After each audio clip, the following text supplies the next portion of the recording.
Muy buenos días, muy buenas tardes, muy buenas noches, que el Señor les bendiga. ¿Cómo están mis amados? Bueno, ya arrancamos y después hablamos, nos saludamos, nos besamos virtualmente, nos abrazamos. ¿Y qué les parece si arrancamos y comenzamos con Jueces, el libro de los jueces? Seguimos avanzando en nuestro estudio de bibliología, los libros de la Biblia, que está tan interesante, ¿verdad? Así que, ¿qué nos enseña Dios en el libro de los jueces? Bueno, el libro de los jueces es lo histórico sobre el pueblo de Israel y cubre el periodo entre 1300 a.C. y 1050 a.C., cuando los israelitas ya vivían en la tierra de Canaán, pero aún no tenían rey, no tenían un rey. Y en este periodo fueron gobernados por los llamados jueces, líderes civiles y militares temporales que Dios designa cuando Israel estaba en problemas. Y hay muchos problemas en el libro de Jueces. Se puede estudiarlo exhaustivamente, y en su mayor parte causado por la infidelidad de Israel a Dios. Entonces eran necesarios estos jueces. Viste que hoy se usa mucho esa frase, vos no sos juez, ¿quién sos para juzgar? ¿No? Pero en ese tiempo era necesario para ordenar, para alguien que vea la ley, alguien que ame la instrucción de Dios y guía al pueblo a volver a esa ley y también a tomar medidas en caso de haber habido alguna situación de pecado o de fraude o alguna cuestión. Los jueces eran quienes determinaban cómo se cumple la ley según Dios lo había indicado.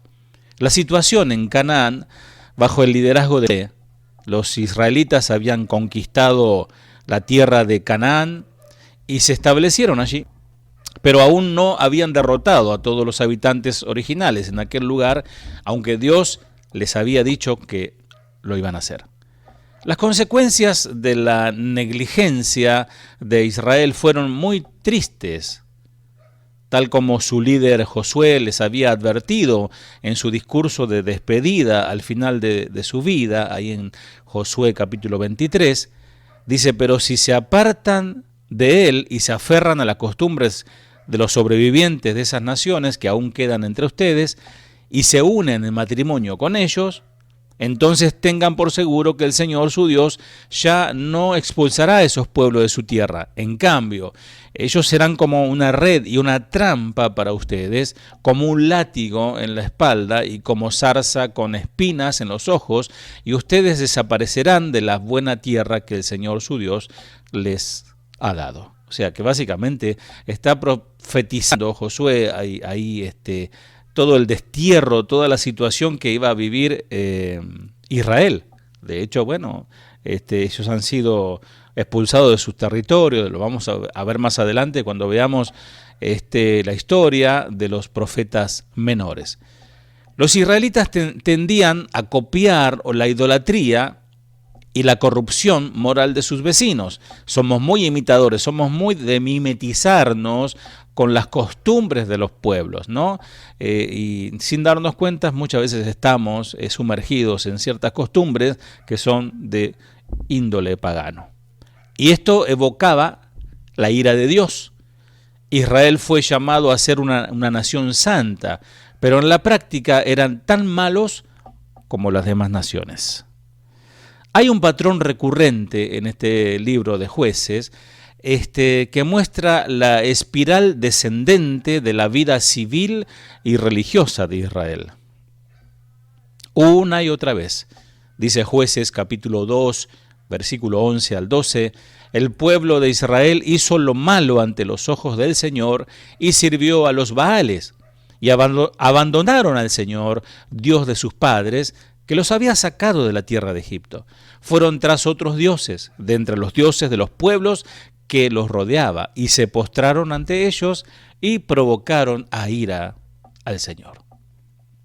Como resultado de la infidelidad de Israel, Dios los entregó a saqueadores y enemigos, lo que provocó una terrible angustia, Jueces 2:15.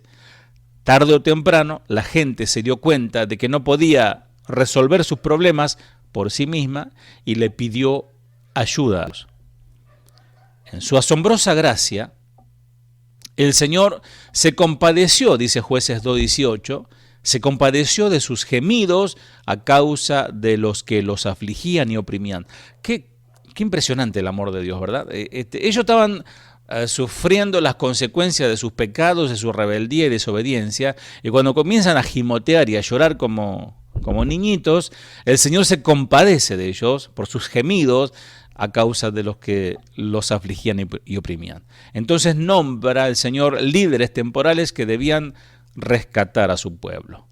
Jueces 2:18 al 19 nos dice esto: siempre que el Señor les levantaba jueces, el Señor estaba con el juez y los salvó de la mano de sus enemigos todos los días del juez. Pero cada vez que el juez moría, volvían atrás y eran más corruptos que sus padres, yendo tras otros dioses, sirviéndoles y postrándose ante ellos, no abandonaron ninguna de sus prácticas ni su obstinación. ¿Qué pueblo, no? A veces los predicadores utilizan, dicen, pueblo duro de servicio, los judíos, los israelitas, nosotros somos iguales.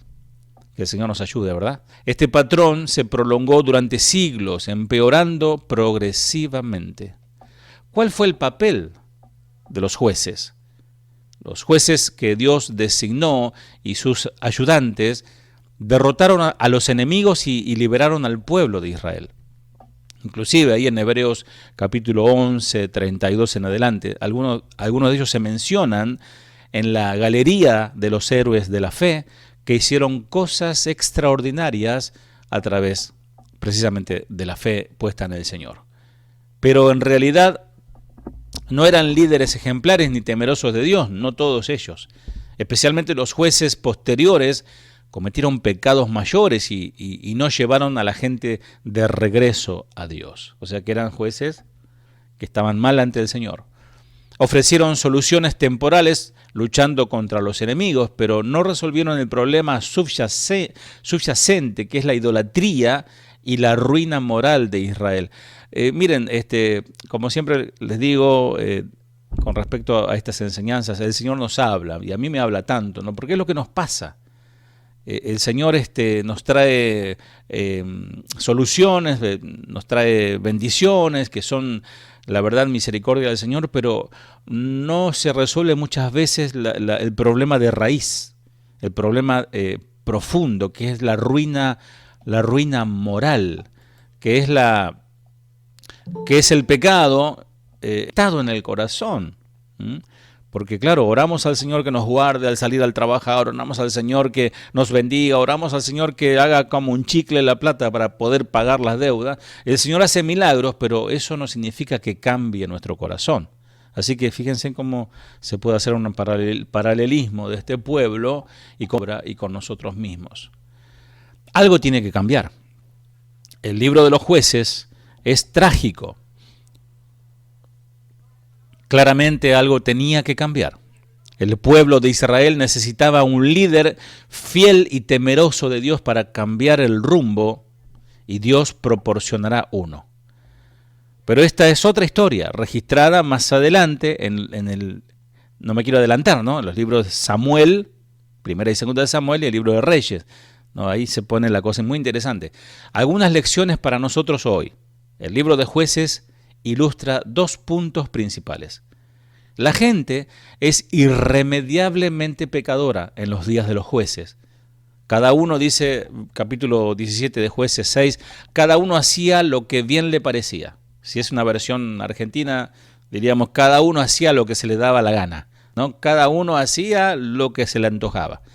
Y así muchas veces nosotros, teniendo instrucción, teniendo la ley de Dios, teniendo una regla moral, teniendo iglesia, pastor, muchas veces, aún teniendo todo eso, teniendo la palabra de Dios, cada uno hace lo que se le da la gana, ¿no?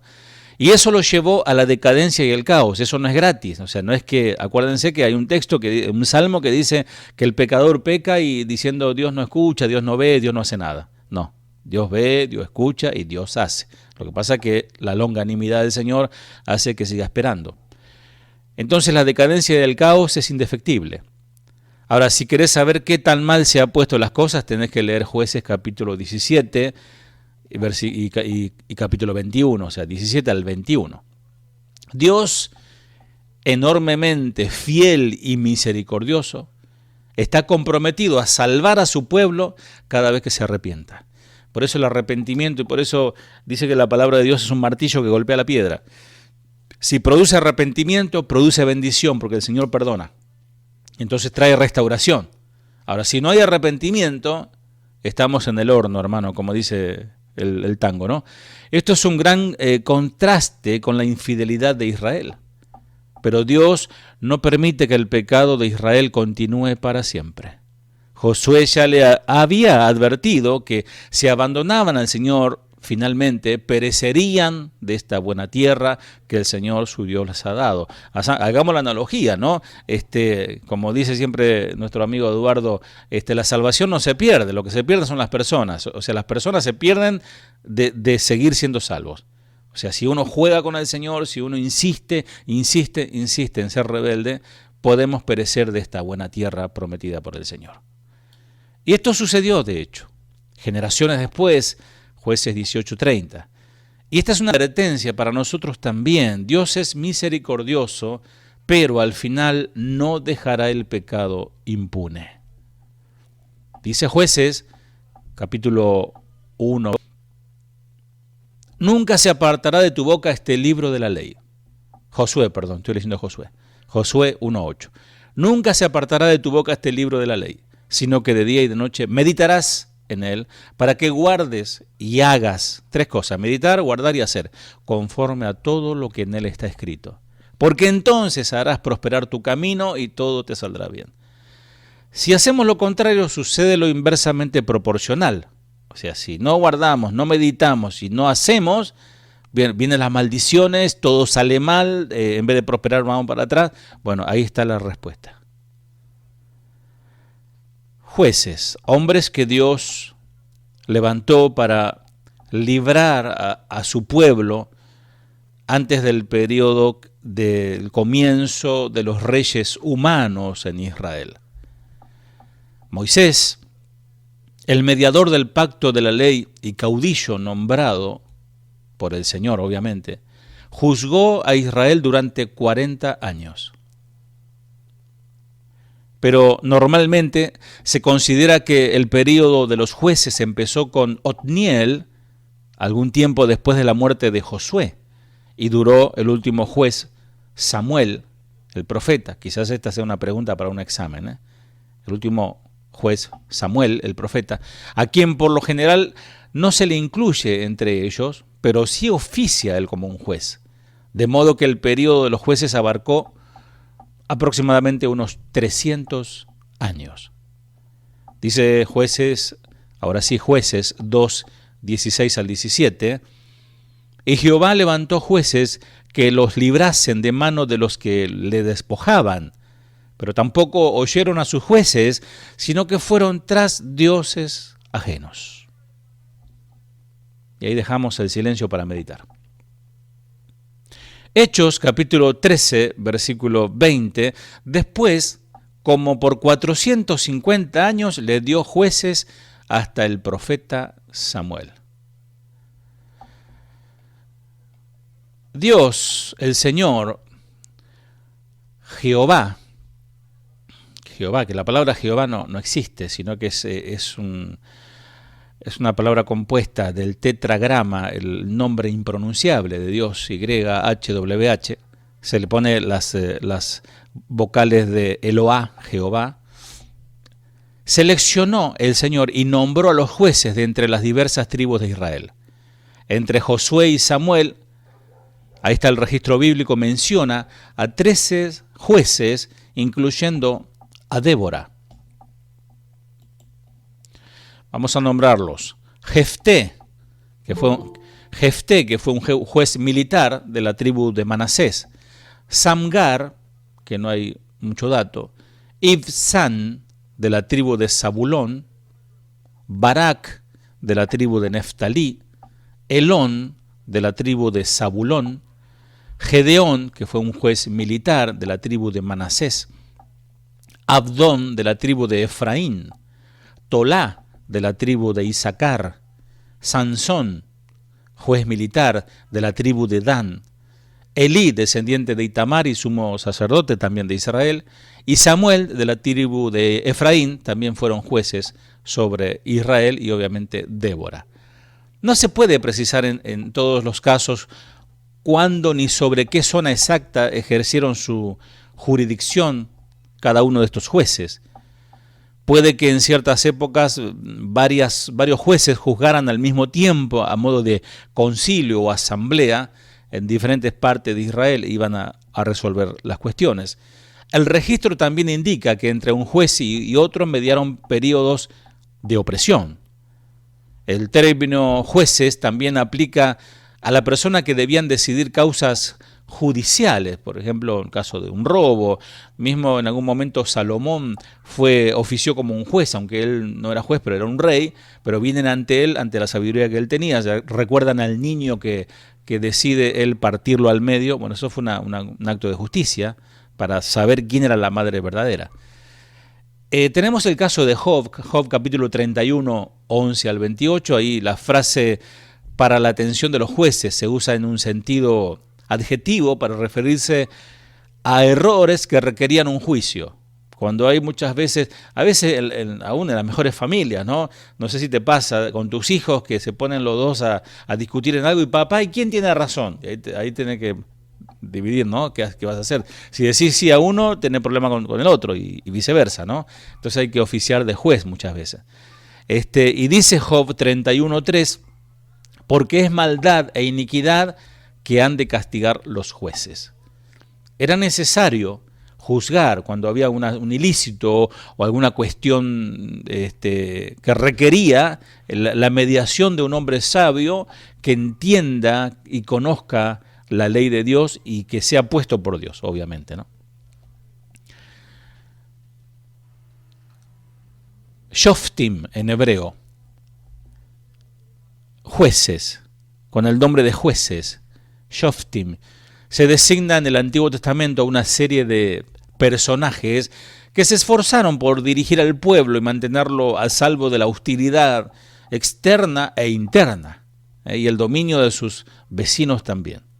Estos personajes, los jueces, vivieron durante el periodo comprendido entre la muerte de Josué y los años inmediatamente anteriores al inicio de las monarquías en Israel, siglo XIII y al XI antes de Cristo. Más que jueces, en el sentido estricto de administradores de la justicia, estos hombres y mujeres eran héroes que de modo ocasional guiaron a las tribus israelitas en su lucha por permanecer en los territorios conquistados. De hecho, la raíz verbal de donde procede el sustantivo hebreo, traducido por juez, shoftim, encierra también los significados de no solamente alguien que se para o se pone en un estrado con un martillo para sentenciar un veredicto, sino alguien que también guía, una dirección, alguien que gobierna. Y es muy probable que la idea de gobernar sea la original, como gobernadores, jueces, gobernadores, que de ella se haya derivado también la de juzgar, dado que la judicatura es una responsabilidad inherente en el gobernante o en el aparato de gobierno. Si no, cada uno hace lo que quiere, pero bueno, de hecho, cada uno hacía lo que quería, aún no obedecían del todo. El libro de los jueces narra algunas de las acciones de guerra en la que aquellos héroes acaudillaron a una o más de las tribus de Israel. En situaciones difíciles, cuando enemigos externos hicieron peligrar la supervivencia de este pueblo, ahí en Canaán, el Señor Jehová levantó un libertador a los hijos de Israel y los libró. O sea, el Señor levantaba un hombre, lo llenaba de su espíritu y de su conocimiento. Obviamente que ellos eran preparados, ellos eran conocedores de la ley, y Dios los usaba para libertar a su pueblo. Aunque el carácter militar de estos jueces era evidente, el libro pone de relieve que todos ellos actuaron como instrumentos del Señor, suscitados y movidos por el Espíritu de Dios, para llevar a cabo una misión especial. En un preciso momento y por un tiempo limitado, Dios usaba a cada uno de estos hombres. En las hazañas que realizaron se reveló siempre el poder de Dios. Era evidente que esos hombres eran puestos por Dios porque había un despliegue del poder de Dios aún sobrenatural. Entonces, interesante esto, que pese a las frecuentes actitudes reprobables de los israelitas, nunca dejó de cuidarlos con solicitud paternal y de sostenerlos para que no sucumbieran víctimas de sus vicisitudes. En las descripciones de estos personajes no existe un patrón común de identificación. Por ejemplo, así Débora, esta jueza, se distingue como una profetisa que al pie de una palmera gobierna al pueblo y atiende a quienes solicitan su mediación en caso de litigio. Esto está en Jueces capítulo 4. Gedeón, otro juez, es un campesino, devenido de campesino a juez, de humilde extracción social, un tipo medio cobardón, medio chiquito en su pensamiento de él mismo, y Dios lo levanta a este hombre como un juez tremendo, también como Dios a los que no valen nada, Dios lo eleva a un puesto de autoridad, pero para la gloria de su nombre, no para la gloria del hombre. Gedeón capítulo 6. Otro juez tenemos Jefté, hijo de una prostituta, capitaneó al parecer una banda de malhechores. Y Dios usó a este hijo de bastardo y se juntaba con malhechores, y Dios lo usa. Tremendo, Jueces capítulo 11. Por eso es tan interesante estos estudios que despiertan el interés del estudiante de la Biblia para bucear en ella. Y tenemos al más joven, al más conocido, quiero decir, Sansón. Le dicen Samsonso porque se dejaba llevar por las chicas. El joven celebrado por su excepcional fortaleza física. Era un varón fuerte, pero no porque hacía pesas, sino porque era fornido, pero el poder, la fuerza de él era sobrenatural. Pero lamentablemente no sabe resistirse a los encantos de las mujeres y cae en manos de la filistea Dalila, y ahí ustedes conocen la historia. Como les dije, Jueces en hebreo es Shoftim, también Shoftim. Es un libro denominado Nevi'im Rishonim, en hebreo Nevi'im Rishonim, que significa primeros profetas. ¿Cuántos capítulos tiene nuestro libro de Jueces? 21. El autor, el libro de Jueces, no especifica el nombre de su autor. La tradición es que fue el profeta Samuel el autor de Jueces. La evidencia interna indica que el autor de Jueces vivió poco después del período de los jueces, y Samuel se ajustaría a estas características de ser el autor del libro que estamos estudiando. La fecha de la escritura, el libro de Jueces probablemente oscila en su escritura entre el 1045 y el 1000 antes de Cristo, número más, números menos. Diferentes comentaristas dan un número más o un número menos, pero va por ahí, 1045 al 1000 antes de Cristo. Primera de Samuel 10:25 dice: Samuel recitó luego al pueblo las leyes del reino y las escribió en un libro, ahí está, el cual guardó delante de Jehová. Probablemente el libro de Jueces haya sido escrito aún en los días de David. Interesante. El propósito de la escritura, que es uno de los aspectos de los patrones de la enseñanza de cada libro. El libro de Jueces puede ser dividido en dos secciones.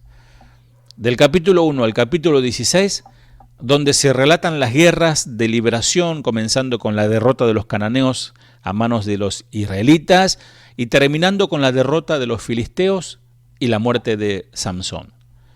Y segunda división, capítulos 17 al 21, conocido como un apéndice y sin relación con los capítulos previos. Estos capítulos son indicados como un tiempo cuando no había reyes en Israel. Jueces capítulo 16 y capítulo 21. Capítulo 16, 18, 19 y 21. Originalmente, el libro de Ruth estaba parte del libro de Jueces, pero en el año 450 después de Cristo fue separado para convertirse en un libro independiente, el libro de Ruth.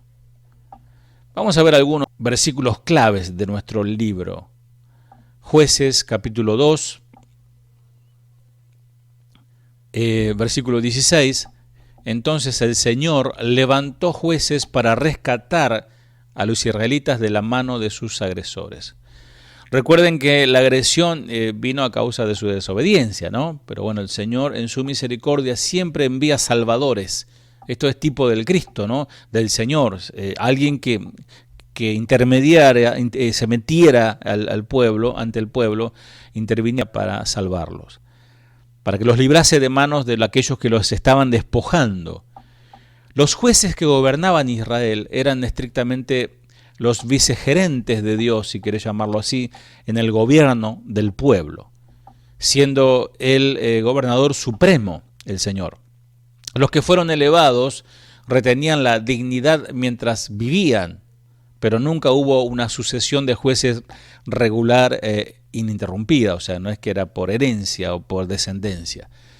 Individuos movidos por un impulso interno e irresistible del Espíritu de Dios. Era algo más fuerte que ellos. Era el Señor los escogía, los preparaba, los investía de poder, y ellos, aunque se rebelaban, como pasó con Sansón, terminaban haciendo la voluntad de Dios. Al ver el estado deprimido del país, eran animados a conseguir su liberación.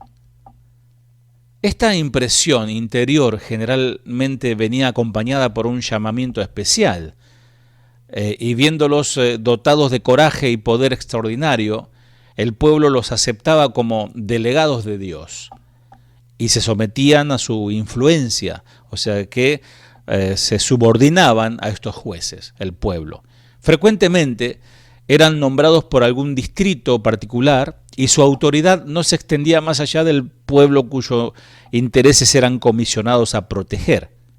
No tenían pompa, no tenían aparatos, no tenían ni tributos, no cobraban, no tenían tesoreros, nada. No tenían poder para dar leyes, porque estas fueron dadas por Dios, no había leyes nuevas. Ya la ley estaba, había que obedecerla y hacerla obedecer. Pero ellos oficialmente apoyaban la ley, eran defensores de la religión, vengadores de todos los crímenes y particularmente de la idolatría y sus vicios que la acompañaban. Jueces 2:17, estamos viendo algunos versos claves. Sin embargo, Israel no hizo caso a los jueces, sino que se prostituyó rindiendo culto a otros dioses, que pronto se apartaron del camino de sus antepasados, los cuales habían obedecido los mandatos del Señor. Jueces 2:18, seguimos al 19. Y cuando Jehová les levantaba jueces, Jehová estaba con el juez y los libraba de mano de los enemigos todo el tiempo de aquel juez, porque Jehová era movido a misericordia por sus gemidos a causa de lo que los oprimían y afligían. Mas acontecía que al morir el juez, ellos volvían atrás y se corrompían más que sus padres, siguiendo a dioses ajenos para servirles, e inclinándose delante de ellos, y no se apartaban de sus obras ni de su obstinado camino. Jueces 10:15. Y los hijos de Israel respondieron a Jehová: hemos pecado, haz tú con nosotros como bien te parezca, solo te rogamos que nos libres en este día. Hemos pecado, le decían. El verdadero arrepentimiento empieza cuando genuinamente se reconoce el pecado y se confiesa. Porque está el sinvergüenza que peca y no, yo no fui, no, yo fue él, fue ella, ¿no? Como Adán y Eva, ¿no? Le echaban la culpa a todo el mundo. Entonces, el verdadero arrepentimiento es cuando uno se hace cargo y dice: yo fui, yo soy el culpable. El pueblo se entrega a la misericordia de Dios con la esperanza de que los libre de la opresión de los amonitas. Ahí en Proverbios 15:8, me imagino que estás anotando, ¿no? El Señor detesta el sacrificio, dice, de los perversos, pero se deleita con las oraciones de los íntegros. Repito, el Señor detesta el sacrificio de los perversos, pero se deleita con las oraciones de los íntegros. Los escritores inspirados establecieron con claridad que los ritos sin la justicia de corazón no eran aceptados. Los ritos sin justicia de corazón no son aceptados por Dios. Es decir, podemos hacer un festival, un recital de alabanza y adoración, ahí todos danzando, tirados al piso, haciendo un montón de circo, pero si no hay un corazón arrepentido, justificado por el perdón del Señor, no hay aceptación de ese sacrificio. Jueces 21-25. En estos días no había rey en Israel, cada uno hacía lo que bien le parecía. Bueno, es típico del ser humano, ¿no? ¿Vieron cuando se va la maestra un ratito a buscar algo, le llama la directora, y los pibes empiezan a tirar tiza y avioncitos y se empiezan a saltar sobre los bancos? Es que el ser humano es inherente la rebelión en él. Cuando está el jefe trabaja, vieron que le ponen cámaras hasta abajo de la mesa, ¿no? Cuando está el jefe trabaja, se va el jefe y ahí empiezan a jugar las cartas, a tomar vino, otro se va a dormir. Es así el ser humano. Bueno, más los cristianos no deben ser así, ¿no? Cuando está el pastor todo bien, cuando no está. Por eso el pastor no quiere llegar de sorpresa a las casas, porque por ahí llega Pero si saben que va ahí el pastor, se preparan, se ponen la aureola bien prendidita ahí arriba de la cabeza. Pero no, el Señor nos está vigilando, nos está controlando con amor, sus ojos recorren la tierra, ¿no? Entonces, no hagamos como Israel, que cada uno hace lo que bien le parece, sino que cada uno hace la voluntad del Señor. Entonces, obviamente, que como cada uno hacía lo que quería, esto era producto de horrendos resultados. Porque después pasan las cosas y nos preguntamos, ¿por qué me pasa lo que me pasa? Nuestro mundo es similar.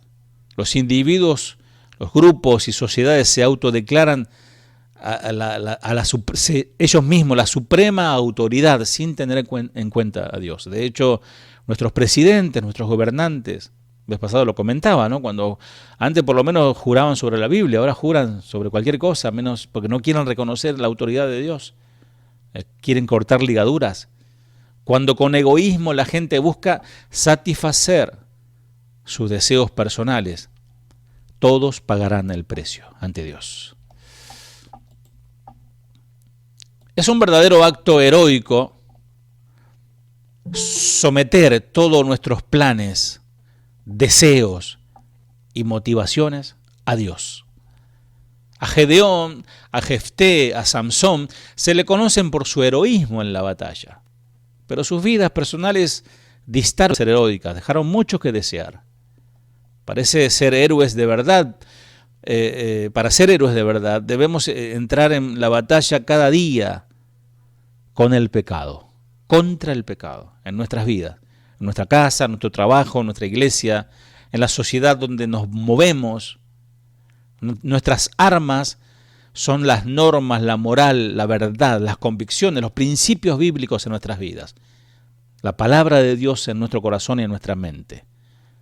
Perdemos la batalla si reunimos los despojos de los tesoros terrenales en lugar de buscar los tesoros celestiales. Bien, breve resumen de nuestro libro Jueces. Es una trágica narración de cómo Dios es subestimado por sus hijos año tras año, siglo tras siglo. Jueces es triste, es un triste contraste con el libro de Josué, que narra las bendiciones que Dios otorgó al pueblo en su obediencia al conquistar la tierra. En Jueces, ellos fueron desobedientes, fueron idólatras, lo que les condujo a muchas derrotas. Sin embargo, Dios nunca dejó de abrir sus brazos en amor, extender su mano para ayudar a su pueblo, cada vez que éste se arrepentía de sus malvados caminos, y no ignorando, porque el Señor les acababa de decir, no hagan eso, y iban y lo hacían. Bien, vamos a ver referencias proféticas de nuestro libro de Jueces. El anuncio a la madre de Samsón de que ella daría a luz un hijo que guiaría a Israel es una figura de la anunciación a María sobre el nacimiento del Mesías, en espejo eso. Dios envía a un ángel a ambas mujeres y les dijo que ellas concebirían y darían a luz un hijo, quien guiaría al pueblo de Israel. Vamos a ver el paralelismo, Jueces 13:3, a esta mujer apareció el ángel de Jehová y le dijo: he aquí que tú eres estéril y nunca has tenido hijos, pero concebirás y darás a luz un hijo. Lucas 1:31, y ahora concebirás en tu vientre y darás a luz un hijo y llamarás su nombre Jesús. La compasiva liberación de Dios a su pueblo, a pesar de su pecado y de haberlo rechazado, presenta una ilustración de Cristo en la cruz. Jesús murió para liberar a su pueblo, a todo aquel que cree en Él, de sus pecados. Él lo viene a libertar. Aunque la mayor parte de los que lo siguieron durante su ministerio eventualmente se alejarían y lo rechazarían, Él aún permaneció fiel a su promesa y fue a la cruz a morir por nosotros. Qué gran amor, ¿no? Veamos la aplicación práctica de este libro para nuestras vidas. La desobediencia siempre atrae el juicio. Los israelitas presentan un ejemplo perfecto de lo que no debemos hacer.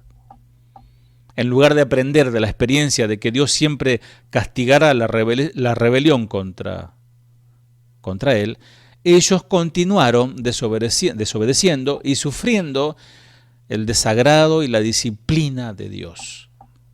Si continuamos en desobediencia, atraeremos la disciplina de Dios, no porque Él disfrute nuestro sufrimiento. Dice Hebreos 12:6, porque el Señor al que ama, disciplina y azota a todo el que recibe por hijo.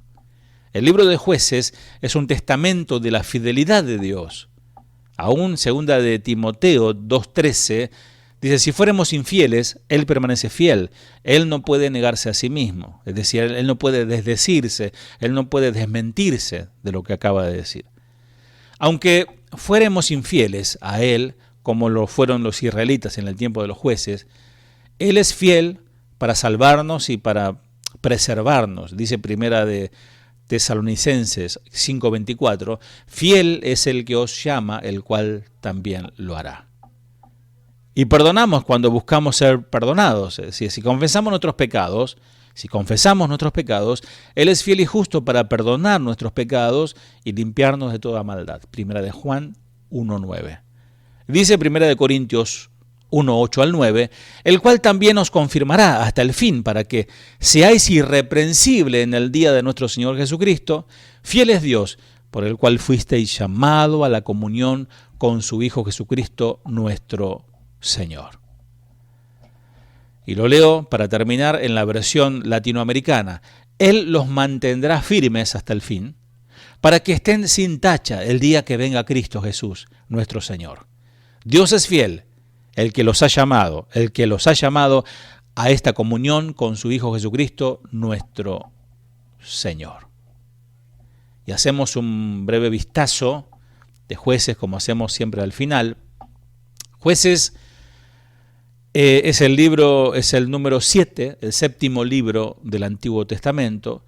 El autor, muy probablemente, es el profeta Samuel. La fecha en que se escribió el libro, alrededor del 1050 a.C.